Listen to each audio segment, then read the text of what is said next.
All right, I know it's 2:02. I'm going to get us started. Hello, everyone. Thank you for joining us this afternoon. My name is Daisha Warren, and I'm the Health Education Specialist for the Prematurity Prevention Initiative at the Partnership for Maternal and Child Health of Northern New Jersey. I would like to welcome you all today for our second event for our August Summer Speaker Series. Today, the Prematurity Prevention Initiative team will be hosting Breastfeeding 101, which is a panel conversation to honor Black Breastfeeding Week 2022. The purpose of today's virtual event is to empower our audience and increase your knowledge about Black breastfeeding. Today's conversation will highlight the essential role of partners and family members for breastfeeding birthing individuals, share available support for NICU families, and share resources available to help support breastfeeding. Before I begin, I wanted to share that the Prematurity Prevention Initiative, also known as PPI, is a collaborative cross-sectional effort aimed at focusing community engagement on available evidence-based interventions aimed at reducing premature birth rates in New Jersey.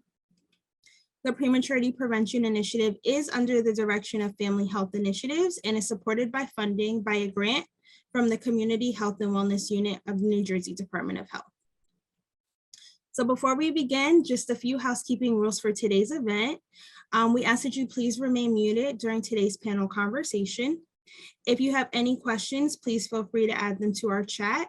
There will be a Q&A portion towards the end of today's event. And lastly, just a reminder, today's session will be recorded and shared for future use.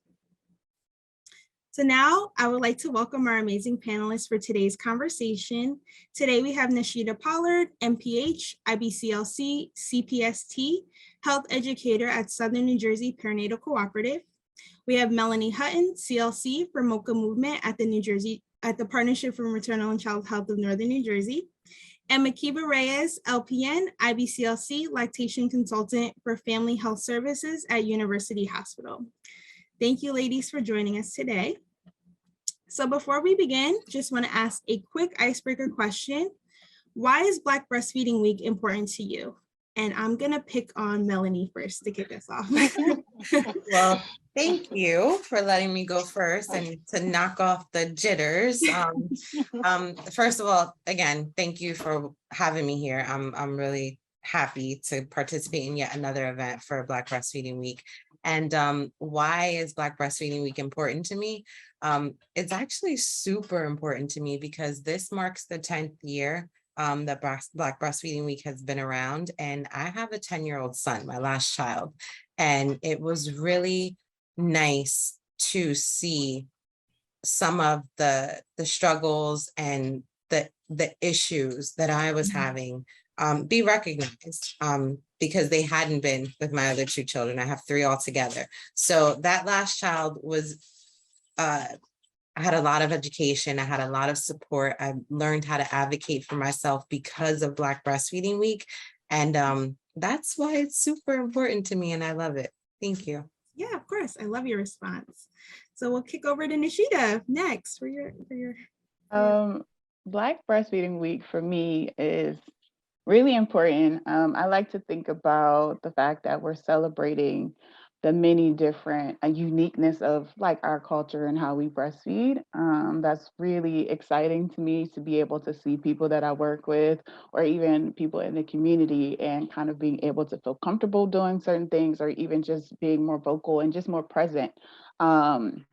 Because I know what Melanie shared in kind of talking about her child. My son is 11, but just kind of thinking about how different it was and how much you've seen over these last few years. And I just really like to celebrate that. And also, not only that, just the people who are doing the work and being able to really see how there's so many different things happening across the country and just want to uplift that. So that's really important to me too.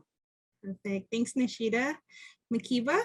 Yeah, so just, piggybacking on what Melanie and Nishita said, it does highlight, some of the issues that our moms are facing and the challenges that they're breastfeeding challenges, or bringing it to life and just helping them address it and overcome it so that they can have a successful breastfeeding outcome. Also, just to advocate for those moms, like my people like us who are here on the panel.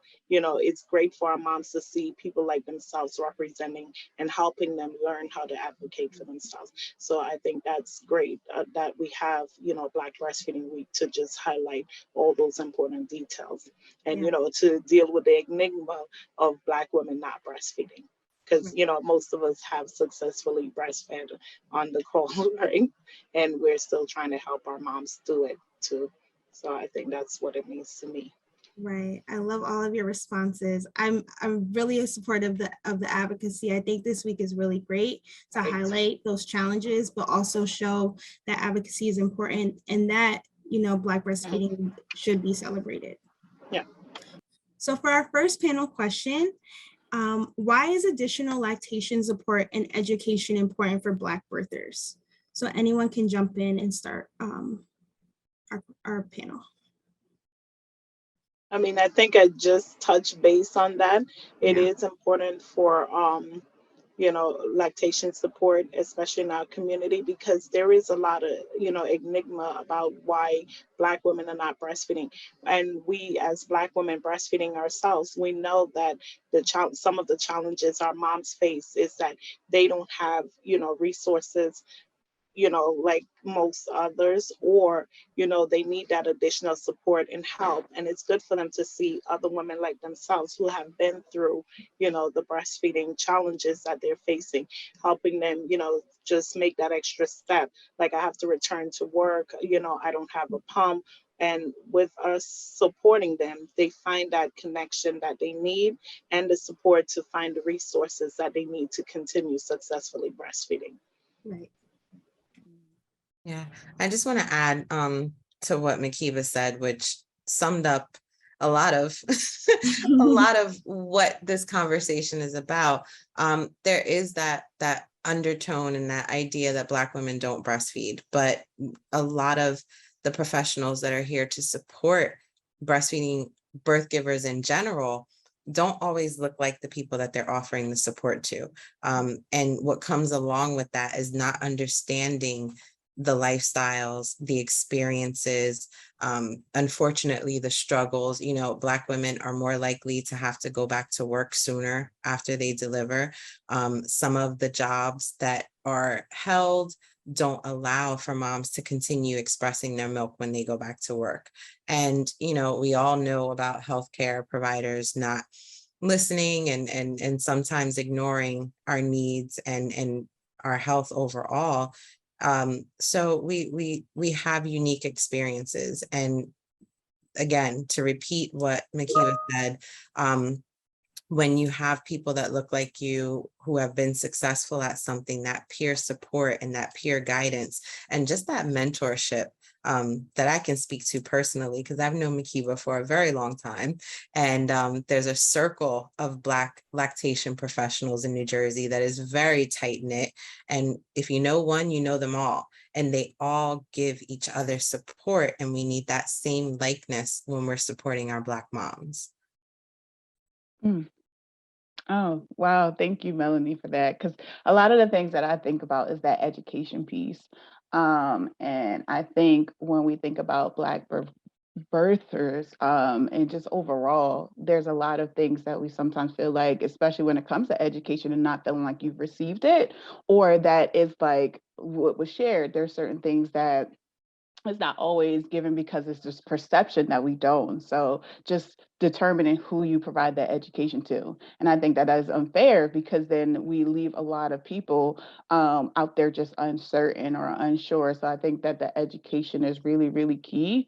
And then another thing that I think about when it comes to that education and providing that support is not just prenatally, but just even postpartum and ongoing. So I think that is really important to just make sure that we kind of think about those things. And even before you get pregnant and preconception. If we can begin to start that from an early age, and I think that that's really important that we see all these things, like I said, and like we all shared earlier about Black Breastfeeding Week and talking about those things. So as we continue to celebrate this week and all the years in the future, I think that we'll begin to see more and more things like that around education and support for our people.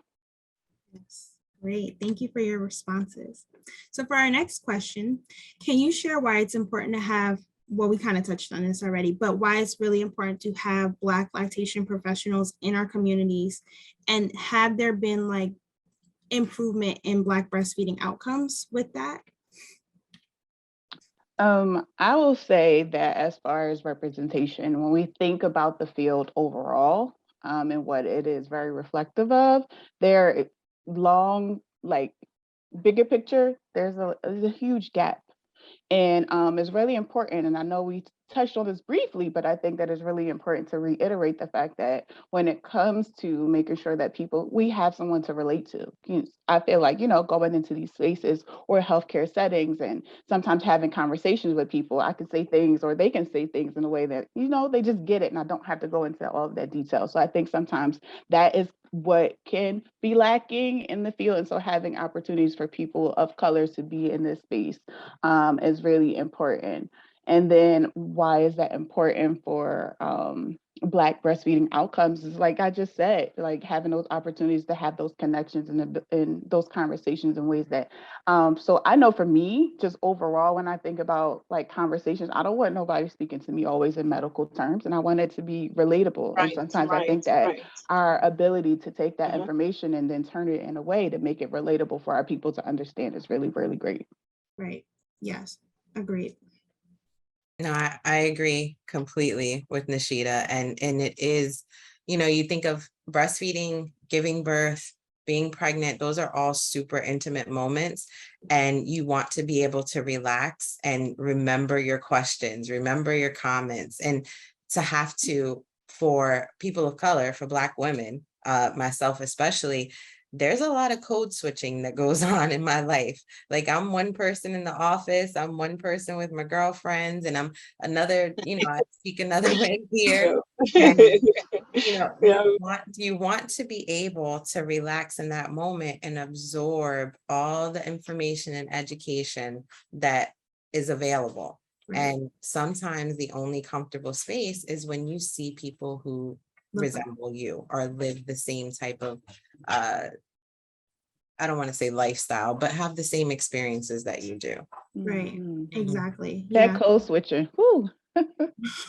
Or even relate to your experiences, or understand that I have to return to work in 2 weeks, and not just enforce on the mom, well, maternal leave is maternity leave is 6 weeks, and rather than it's 6 weeks and you're supposed to take the full weeks, understanding that this mom has to return to work regardless to what our healthcare system is saying. So I think that's important too, that they can relate to the person that's educating them or helping them or supporting them with breastfeeding. And like Nashida said, it's not always about the medical terms. I get it. You have a big name, you have a lot of letters behind your name. But when I just gave birth and my baby's crying and hungry, I don't care what terms I want you to help me get this baby fed so the baby can relax, so that I myself can relax. And all the big terms and all the names and the technicalities are not important when I'm trying to just feed this baby so that I can get a break myself. So yeah, I also think of community with representation as well. Like when you see people that look like you and understand and can relate, you have a sense of community, and it also aids in support. So I think that's really important, that representation is still being met, and we continue to see that in our communities. All right, great, thank you. For our next question, how does breastfeeding protect Black families and increase those health outcomes? I know we kind of touched on that a bit, but how does breastfeeding protect our Black families specifically? Oh, wow. Who wants to go? I'm like locked and loaded. I'm like Right. over here. Well, go ahead, I mean, Melody. right. Go ahead, Melody. Why, thank you. And then you guys add on to it. So of course, everybody knows that, Of breastfeeding. course, of course. Breastfeeding is protective, for all of our babies, all of our infants, and mom too. But we want to highlight the fact that as people of color, as Black birthers, as Black infants, we are at risk, higher risk Yes. for an enormous, endless list of complications, preventable diseases, preventable mortality. So when we breastfeed, we have less, illness, less cancers, less for mom and baby. The bonding. I don't think a lot of Right. people highlight Right. the bonding factor. It's almost impossible not to bond with this new baby that you're stuck to. Literally stuck to. So it just goes on and on and on. And the human milk itself is so protective. And I know Makiba and Nishida, I'm like taking all the crumbs off the table and like swiping them into my corner, but you guys can elaborate on it. But it's the human milk factor that does not compare to the formula. Formula, it's for babies who can't receive human milk, and every other baby should be getting human milk so that they're the healthiest they can be.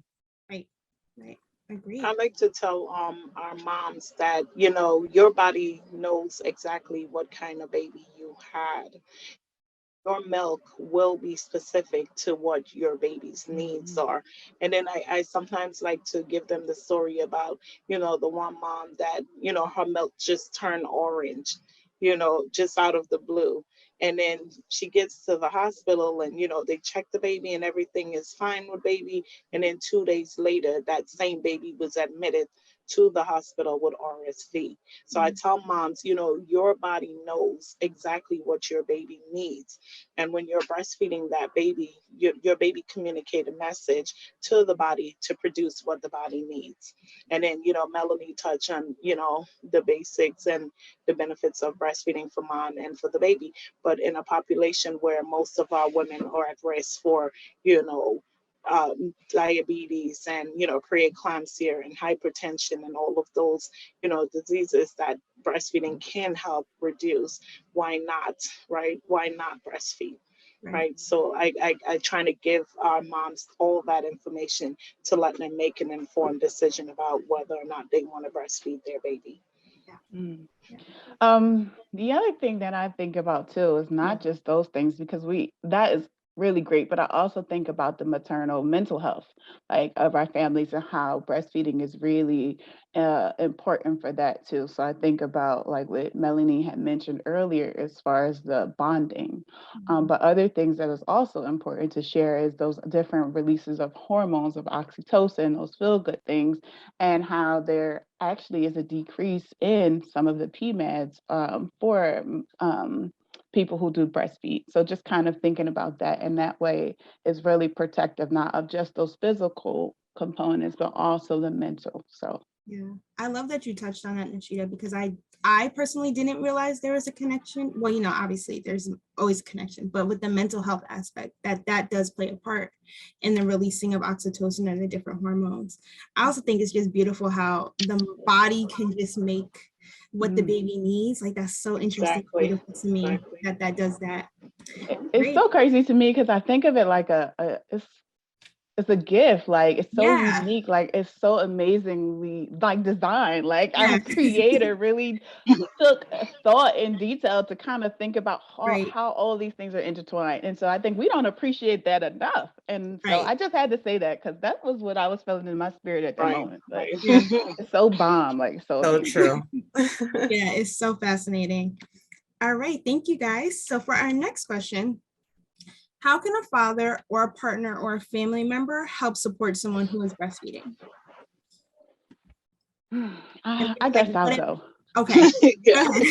So for me, I think one of the things that has been really important to me lately is because I've been hearing this a lot with some of the clients and the people in the community that I've been working with, And not just around like the breastfeeding part. So for me, it's more of that really supportive role and the language that is used sometimes, because I don't know if people always think about or really understand that sometimes what they're sharing or in the moments that they're sharing it, and it may not always be supportive language. So I think for me, just talking about ways to be really supportive or it under being supportive and encouraging, even if you don't necessarily understand all of the ins and outs of breastfeeding, or you don't understand why that your partner or your family member or friend is maybe feeding that way. Maybe they're doing a combination of it, or maybe they're bottle or spoon feeding and you've never seen that before, or cup feeding. I think that for me is just really being supportive and saying, or in being really encouraging, because a lot of times that's what I hear from people, like,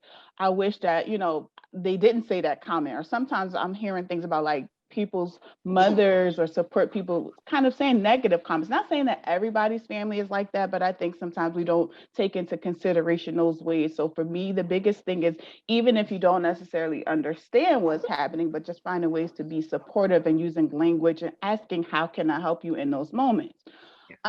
And then the other thing that I think about too is learning too. Like, I feel like oftentimes the education is always on the birthing person to learn it. And I think it's really important for the father or the partner or the support people to Support learn as person. well. Like, really learn it, because I feel like then you can really best support them. Even though you're not the individual breast or chest feeding, I can take that information that I've learned and be like, oh yeah, like, wait, that latch doesn't look deep enough. Let me figure out a way to help you get a deeper latch. Like, those are the things I really think are really important. And I don't know if we stress that enough either, but I think that, like, yeah. Yeah, I great. think basically including the partner into the training, we as health educators sometimes, we educate the mom or the birthing mom, and omit the partner. But I think including them as early as possible, and like Nashida said, not only with breastfeeding, but from conception all the way through, because they are the ones that sometimes the moms don't hear us as much. But if we can convey that message and the father or the partner, is hearing it, and they can reinforce what we're saying, or they repeat what we're saying to the mom. Like most of the times when I'm trying to latch a baby, I try to make sure that dad is, I make eye contact with dad or whoever the support person is in the room, because I'm like, I'm not going home with her. So Right, I'm gonna need you to remember, because right. sometimes mom doesn't remember because she has pregnancy brain. She's overwhelmed. Nurses and everyone is going in constantly talking to her. We're giving her a lot of information. So if we can get the partner involved early, or we can get them to remember at least one or two things that we said, like, oh yeah, I remember the lady said, if the baby's fussy like this, take the baby off, burp the baby, and then put the baby back on. Or we teach them, you burp the baby for mom, let the baby calm down and then give the baby back to mom. I think that mom will have a better outcome. So that support system is very important. And I think we as health educators, it's important that we consider the support system and include them as early as possible with the care. Mhm. Mhm. Yeah, I can only say yeah. I can only say yeah. I've seen it Yeah, yeah, firsthand. I've seen it firsthand, and I right. know other people have as well. I'll call to follow up with the mom and say, how are things going? How's breastfeeding going? And she's like, I don't know, it's still painful. And you hear the dad or the partner in the background where you're not listening, you're not holding the baby close like she said. And I'm like, Right, somebody remembers. So right. the partners are super important, super supportive. They're amazing. I don't want to say backup, but they're like amazing take-home gifts for Yeah, the family, you know. yeah, Yeah, And just to kind of drive it home, what we as educators, as you guys, as we've been calling ourselves, and the professional support persons need to remember and start recognizing is moms didn't get pregnant on their own. right, We forget exactly. about the partners after the conception, and they should be included in the whole step of the way. They should be made to feel comfortable, included, supportive, and just a part of the journey. Because if you feel left out about something, you tend to kind of lose interest and not want to participate. So once we start including our support persons more, then we'll have a more solid system. Exactly. And it's fun to watch. Yes, I agree. Great. Thank you, guys. All right. So now we're going to go into more of the NICU and resource aspect for our questions. What are the benefits of providing human milk to a NICU or a premature baby? So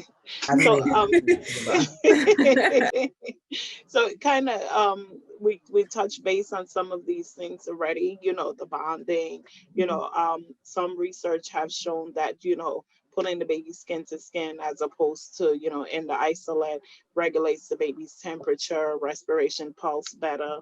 One of the biggest problems for providing human milk to NICU babies is, you know, reducing the risk of neck, you know, so that is a big concern with providing formula to premature babies and not, you know, giving them breast milk. And one of the things that I said too, a mom's body knows what kind of baby she had. So, you know, premature babies, her milk will be specific to her baby's needs. So those are some of the, you know, minor benefits. There is a lot more out there, but those are the basic ones. The most important one being neck, which is, you know, that necrotizing enterocolitis that, you know, a lot of preemie babies face early on. So human milk, of course, covers the gut flora and protects them from that. Yeah. Your turn, Melody. I'm next. I just, you know, you covered. I just want to say really quickly that I think each and every lactation specialist usually has their own specialty, their own niche, their own ability to educate on like a superior level on certain topics. And I'm going to admit, I don't have a lot of experience with NICU babies or premature babies. I guess that's fortunate because I don't run into them often. My moms are delivering pretty full term. So what I can say, what I have learned is that human milk saves lives. It literally saves lives. It saves mom's life because whatever was causing her to go into, you know, labor early, possibly comes with some complications that, you know, expressing her milk is helping her uterus to contract. It's protecting these babies like Teflon or armor in the NICU where they're exposed to all these different germs. And, you know, I think the most important thing is letting moms who've given birth prematurely know and to see that they can produce the milk.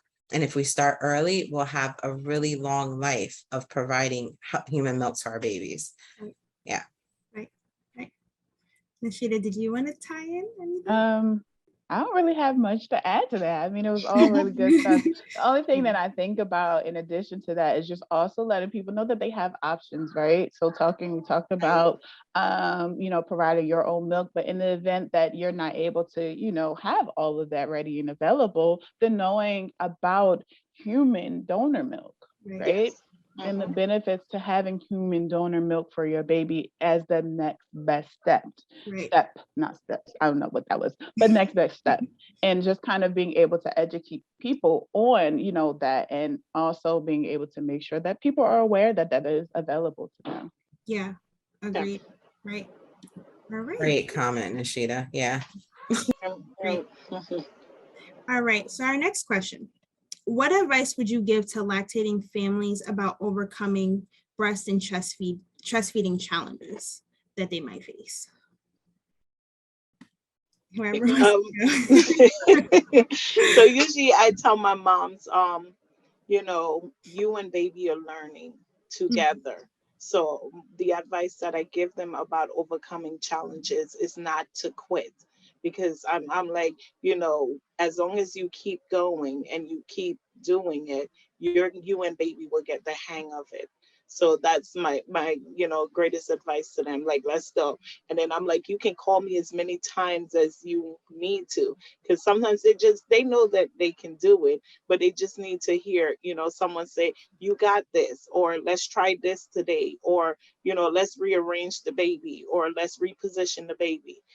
So my greatest advice to them is don't quit. Let's take every day. Don't worry about 3 months from today. Let's get through today. Let's get through the first week, and then we can deal with 2-3 months down the road. And before you know it, you're breastfeeding for 2-3 years. It'd be like, help, I need to get them on. Right. Like, how do I get this That's the baby stuff I off? want to hear, like I've been doing this Yeah. too long. I need to get them off now. Yeah. It's been 4-5 Yeah. years. Yeah. But one of the things that I think about too for me with support is also having them identify what that support looks like. And sometimes that support may not be the people that you typically go to for support. So I kind of try to also, like, when I'm meeting with families, have them think about, all right, who are some other people you can tap into? And even sharing some community resources available, like the various support groups all throughout the state. Okay, it's a lot of them. So many different amazing support groups. But for me, yeah, kind of really saying, hey, who are these people? Like, it could be people within a support group who can relate, who are, may have some of those similar experiences. And I think about that peer-to-peer support. Right. I think about maybe other family members or friends that have also, and really just cautioning them to be able to not feel afraid or feel like they're less of a parent because they're asking for help, because breastfeeding and chest, it's hard work, and I don't want people to feel like they have to struggle in silence. So I really try to tap into that and saying, identifying that support, and it doesn't mean that it always has to come from the people you know. Yeah, I'm finding your village, basically finding people, like finding your people. And it can sometimes, I'm a big, as I've gotten older and more mature, I've learned that, kind of, so yeah, he was laughing. The worst anybody could ever say to me is no. If I ask for something, the worst anybody could say to me is no. And my kids hate it because I'll be in the supermarket, we'll be out bowling, and I'll see something that somebody has on, or I'll see something that someone's doing. I'll go, hey, where'd you get that? What'd you do? And I'll just spark up a conversation. If for example, if a mom is, having a newborn and she's having trouble breastfeeding, go to the park. Look for other moms who are doing what you're doing. Are they carrying their babies in the carrier? Are they in a stroller? If you like strollers, do they have multiples like you do? Are they sitting there by themselves? And just strike up a conversation, be that weird person, and you might just find the first person to join your village. I'm super corny, but it has always worked for me. Always. Right. Yeah, that's great. I want to ask,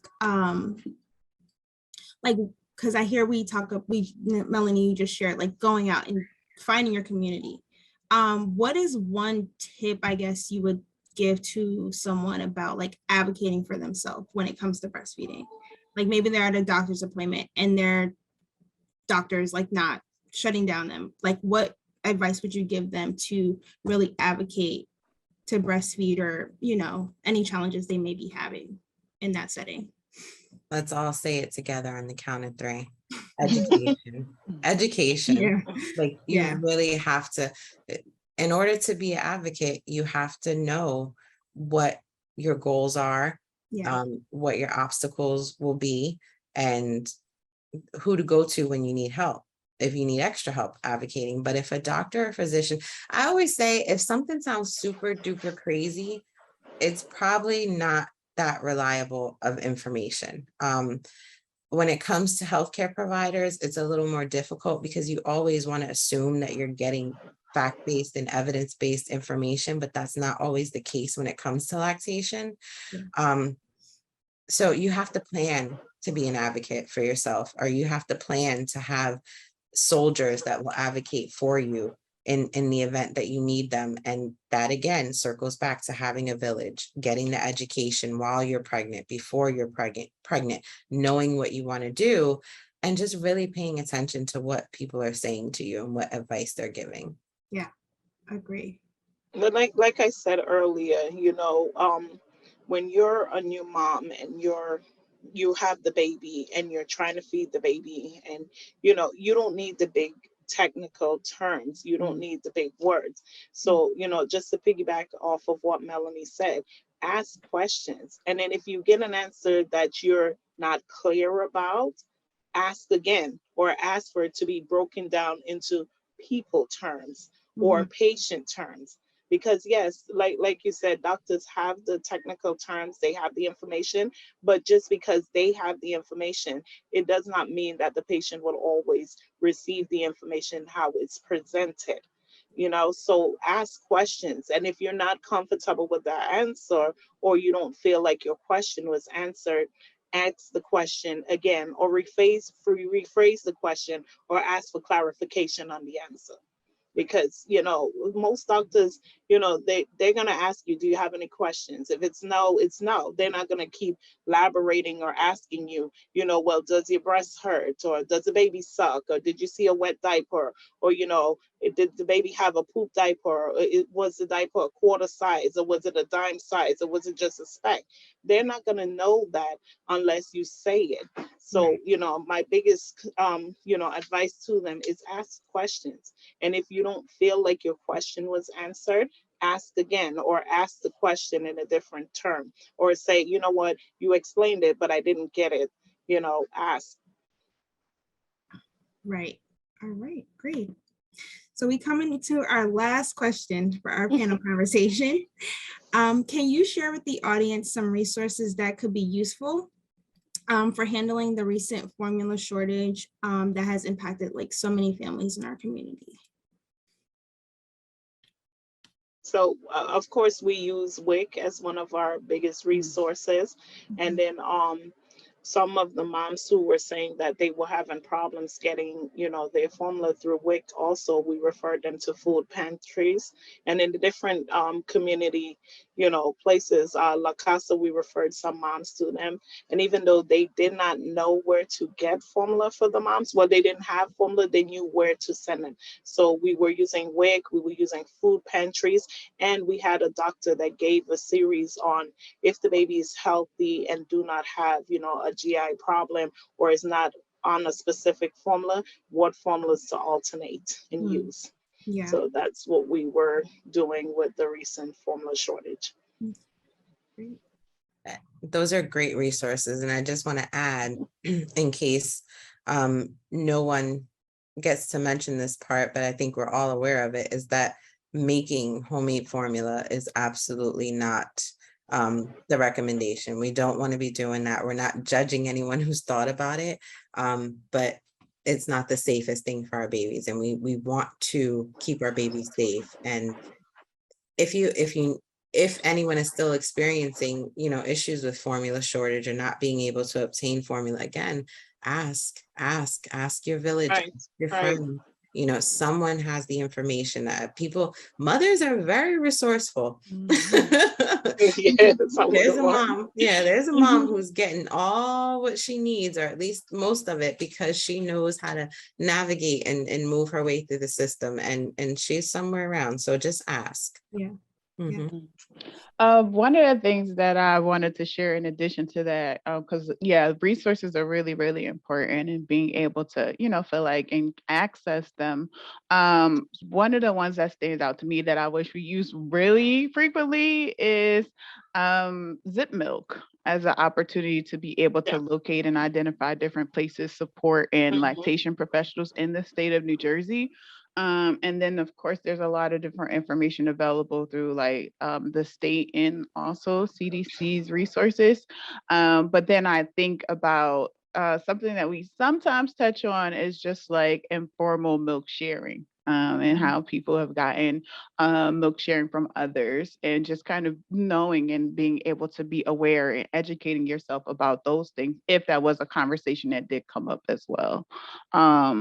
So I just wanted to point that out too. Yeah.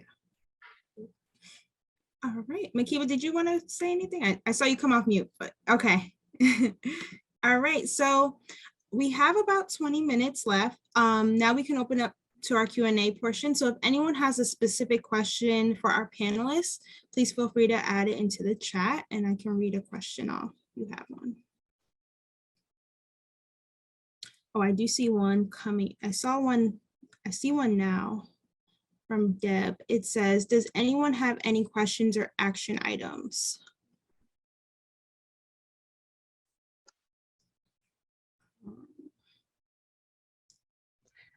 Can you ask that Yeah. question again? So she's saying, does anyone have, let me see, does anyone have any questions or action items? Did you want to come off, Deb, and ask your question or clarify that?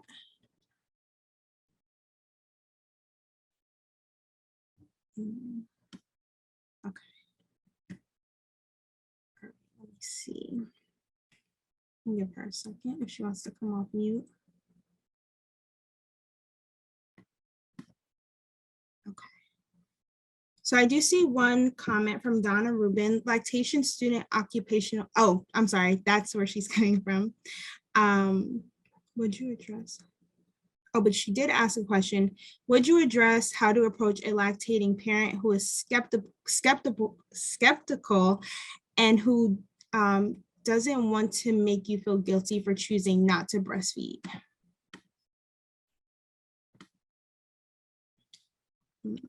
I'll try and be really quick with a response to that question. I think as a baby lactation professional, I used to really take it personal when a mom chose not to breastfeed.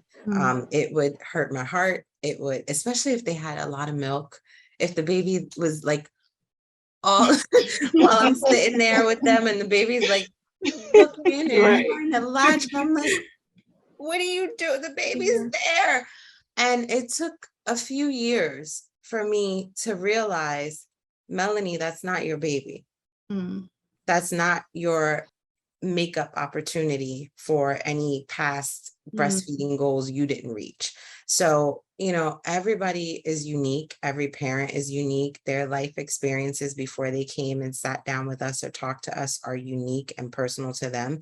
Their choices, as long as you are doing your due diligence by providing the information, the education, so that they can make the informed choices that's right for them, you've done your best.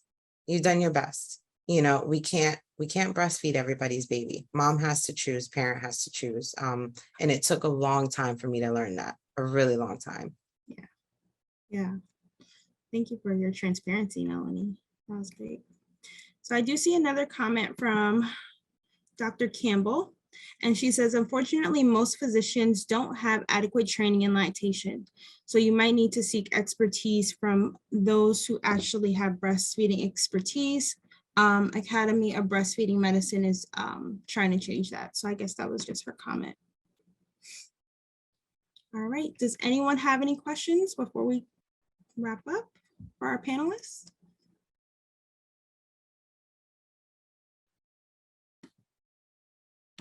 All right. So thank you for joining us this afternoon. We hope you were able to take away great information from today's panel conversation. I want to thank you all again, our wonderful panelists, for such a great conversation and for joining us at the PPI team in honoring Black Breastfeeding Week. If you enjoyed today's event, we do encourage you to please follow us on social media at NJ Preterm to stay up to date on any upcoming PPI events. You can also check out our Linktree link, which I'll drop in the chat, to find any additional resources and a direct link to our website. And if you have any questions, please feel free to either email myself at dwarren@pmch.org or ppi@fhiworks.org to learn more about the Prematurity Prevention Initiative. I'll give our panelists a second to plug themselves if they want to go ahead and do that now, to get in contact with them if you have any questions as well. Well, I know I'm getting the book Magic Milk. I have it in my hand. And I'm also on Zip Milk if anyone needs to find me. Okay. So I'm listed on Zip Milk. Yeah. So for those of you who are in South Jersey, I do work for the Southern New Jersey Perinatal Cooperative. And so I could definitely put my email in the chat, but it is npollard, POLLARD snjpc.org. And yes, I did see that. I did purchase I did write a book. Here I go purchase. I did purchase some, of course. But I did write a book for Magical Milk. And that was one of the things that was really important to me when we talked about diversity and diversity within our culture and the community and just uplifting breastfeeding. So yes, I Yes. did write a book, and so it is available on Amazon. I don't always like to talk about it, but I did want to put that out there because it was on the flyer. Yes. Mhm. Nashida, it's so beautiful. I literally was like, the graphics, it was so beautiful, a book. I love it. Yes. All right. Well, I guess that's our panel today. We thank you again for joining us. Hope you have a great weekend and a safe Labor Day, and have a great rest of the day. Thank you. Thank Thank you. you. Bye-bye. Thank you. Bye, everybody. Bye, everyone.